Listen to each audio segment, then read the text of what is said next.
লা তাহজান ইন্নাল্লাহা মা'ানা, তুমি চিন্তিত হইও না, নিশ্চয় আল্লাহ আমাদের সাথে আছেন। সেই চেতনা আসলে শুধুমাত্র তাদের মধ্যে সীমাবদ্ধ থাকার কথা নয়, এটি উম্মার সকলের ক্ষেত্রেই আসলে ব্যপ্ত হওয়া প্রয়োজন।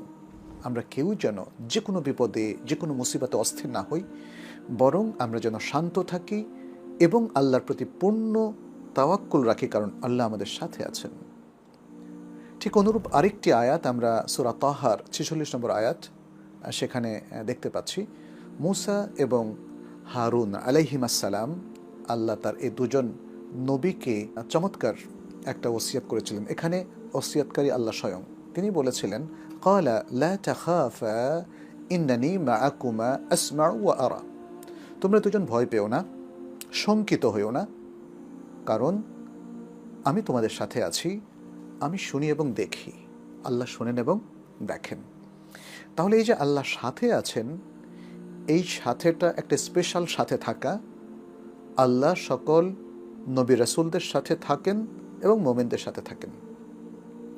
এটা হচ্ছে স্পেশাল একটা আল্লাহর সাপোর্ট। এটা আল্লাহর ফিজিক্যাল এক্সিস্টেন্স বোঝাচ্ছে না, কারণ আল্লাহ তো আরশের উপর আসমানে আছেন। সে কথাটাই আল্লাহ কোরআনের বহু আয়াতে উল্লেখ করেছেন, হাদিসে নবী সাল্লাল্লাহু আলাইহি ওয়াসাল্লাম উল্লেখ করেছেন।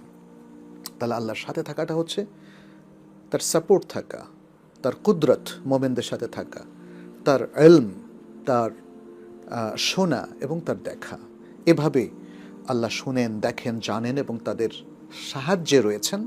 ফলে আল্লাহর পূর্ণ সাপোর্ট নবী রাসূল এবং মোমেনদের সাথে থাকে।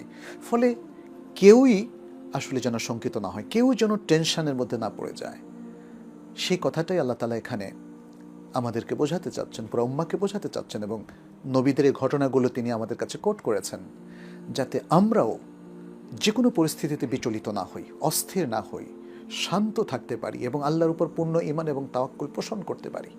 আসুন আমরাও আল্লাহর প্রতি অবিচল আস্থা রাখি এবং যে কোনো বিপদে আপদে বালা মুসিবতে আমরা যেন বিচলিত না হই, অস্থির না হই। আল্লাহ আমাদেরকে সে তৌফিক দান করুন। হাদা সাল্লাল্লাহু ওয়া সাল্লাম আলা নবিয়িনা মুহাম্মদ ওয়া আলা আলিহি ওয়া আসহাবিহি আজমাইন।